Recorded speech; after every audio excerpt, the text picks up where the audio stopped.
Hello and welcome to another SH Figuarts review. A Mask Rider G3X from Agito. So the photo is the actual G3 photo and the suit, in black and white right there. SH Figuarts is a new standard figure series that incorporates the Bandai action figure art under the theme pursuing character expression for humanoid action. So yeah, Kamen Rider G3X, Kamen Rider Agito logo on the bottom, and Tamashii and Bandai and Toei. Top of the box, very standard SH Figuarts box thing going on, just black and white and grey. On the back, it's pretty cool. You got there's different poses showing off different accessories. It's nice that it actually has a photo in the corner right here that actually shows you what accessories you have in total.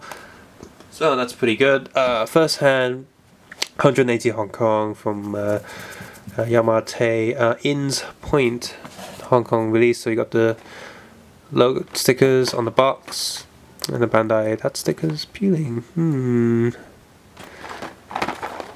So opening the box, very standard. Nothing special about this box. Everything about this box is just as any SH Figuarts would be. Nothing special. So that's that. Yeah, the tripod sort of just fell. I think I'm leaning my leg on it. Silver backing card, like up there, just very standard. So the backing card has the instructions manual taped to the back, and of course you got this code, which is just blurred. It doesn't matter. By the time you see this, I would have used that survey to hopefully get a prize. And tape on this packet. The newer, this one is sort of reminiscent of the older releases, where this one was released in 2010, so yeah, it's an older release, but still brand new. It must be old stock. If you want to take a closer look at the box art and the instructions manual, I'll be posting that on the Facebook page. Check the link below, along with all the other photos that you'll be seeing in this video, the different art and light style. And pretty much the instructions telling you how to combine the guns and the scopes and all that. So in terms of playability, just by looking at this alone, there's a lot of playability going on with this release. So moving the tripod higher, so I can look down at the accessories. Come on. Down we go. Okay, so open up this box. Older versions of the top plastic tray does go down quite a bit. Everything's so wobbly today.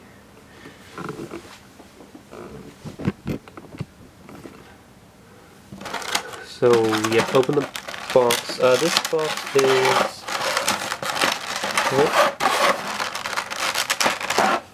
There we go. Not too hard, and things don't fall out. So that's, thank God, that's good. Some of the hands have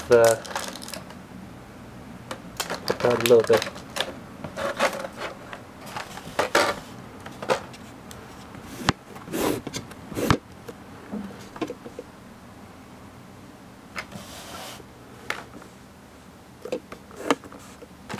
So, you got the small version of the dagger that fits in the shoulder. Little rocket that goes on the gun. You got the gun itself. Fist hands, different weapon holding hands and displaying posing hands. Pistol, the thing he pulls out from the bike. Sort of like how, because he is based on Cougar, so Cougar gets that and becomes a Titan sword and such. And you got a long version of the sword right there. By the way, die cast feet. Okay, so articulation. By the way, really awesome combat eyes. Kinda brittle antennae, so be really careful. So double neck joint, ball joint at the top, ball joint at the bottom. He can look this far down, this far up, this far sideways, this far sideways. Full 360-degree turn, actually really easy to turn, so the joint might be slightly loose but not too loose. I mean, the head's light enough that a loose joint wouldn't matter too much, but it's something to be concerned about. Shoulder pads are on a hinge on the shoulder, so they can go up and down. By the way, there's silver underneath. Ball joint with a peg inside, so you got a lot of shoulder movement, like dislocate arm action. Yeah, there we go. Sword blade, like a little knife goes in there. Double elbow joint. Full 360 rotation up here. Everything moves very smoothly. The hand is on a ball peg that's on a little swivel, so you got lots of movement going on the hand. Top joint and bottom body joint, so you can look that far down, and he can't really look up because of his backpack in the way. And no, you can't move his backpack at all, can you? It feels like it's movable, but no, it feels like I can detach it, but I can't. So you can't really look up. Sideways, sideways, and full. Well, I can sort of turn, but I think he's popping off the hinge, so you can turn that much.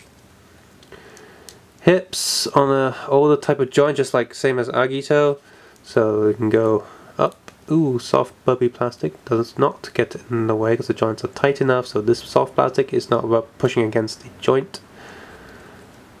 Up.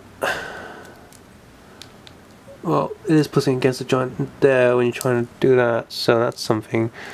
Full 360 degrees rotation, almost. The kneecap just fell off, which has been happening a lot with me lately with these figures because they're not glued on. Double knee joint.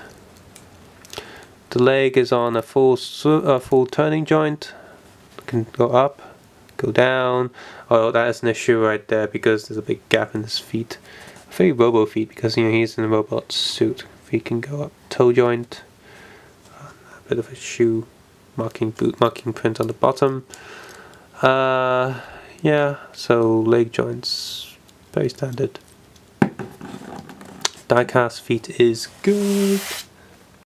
In terms of molding and injection, this figure is pretty good. There are a few molding lines and seams from a few places, like on the leg, there's a few lines there, but they're really light.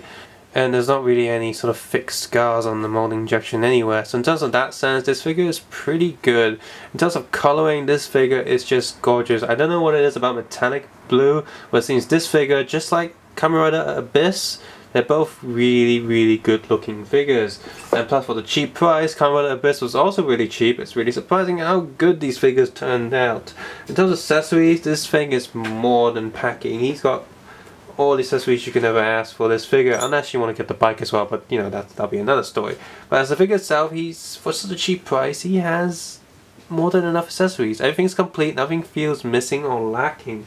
Just like Kamen Rider Abyss, everything that he should come with is with him.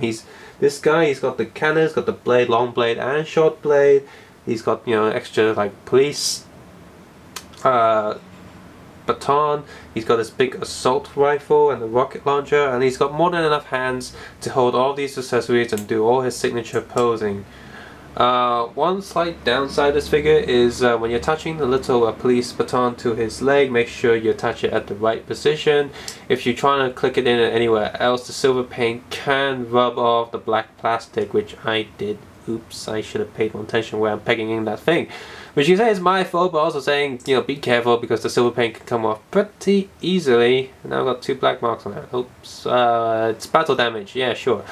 The compound eye effect is, since he's sort of a robot suit and not an actual Kamen Rider like he's based on a Kamen Rider, but so he's got slightly different eyes, more robotic, more suit-like, and he's got the little lines on there, just like in the show. So it looks accurate and it looks pretty good. The red on the blue suit is pretty neat in terms of color contrasting, and the compound eyes are definitely good. They're not the best compound eyes, but that's because I don't think G3X in general has the best compound eyes. But in terms of figure looking like the suit in the show, it's got it pretty spot on. The die-cast face is something I definitely miss from the older SH Figuarts figures because it makes it a lot easier to put them into different poses without needing to get an extra understand this is no different. His diecast feet are not as, you know, not too big, but they're definitely bigger than the usual feet that you get Kamen Rider. But it's understandable here because again, this is a robotic suit that he's wearing. Just like RoboCop has big feet, he would have big feet. But they're not ridiculously big. However, they do add that extra support that these figures definitely need. So if you're a fan of Kamen Rider Agito, definitely pick up a G3X. The other Gs, and like the G3 and G4, they're not too expensive. So if you like Agito, definitely go for them before they become rare and expensive. Especially this one. This one's a definite pickup for Agito fans because of his low price tag and a lot of playability, all different weapons and different hands, different accessories. There's a lot going on, and all of his big gun accessory is also articulated too, so you can actually make a piece of animation with him unfolding the gun and putting it into the right position for him to shoot people with. So articulation on that is really good. A lot of SH Figuarts tend to have the weapon in its closed form and in its open form, so depending on the pose you will swap the different piece of weapon or accessory that you would do. Here the accessory is actually movable, so you can actually have him go through the positions and movements of opening his gun or packing his gun away, which is a huge plus. Like, what I don't get with the Agito burning form is it comes with two blades, one in the closed mode, one in the open mode. Surely you can fit a hinge in there or something so you can move, but whatever. I'm sure there's a good reason for that. So yeah, good looking figure, cheap price, a lot of accessories, a lot of playability. Even if you're just a casual Kamen Rider fan, you might want to pick this up because it's a really good SH Figuarts figure.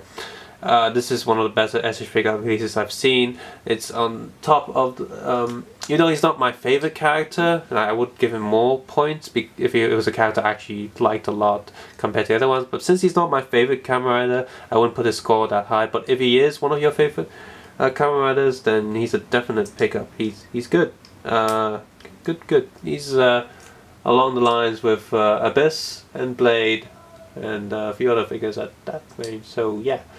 Scratch this copy below, because take care and have a nice day. Bye.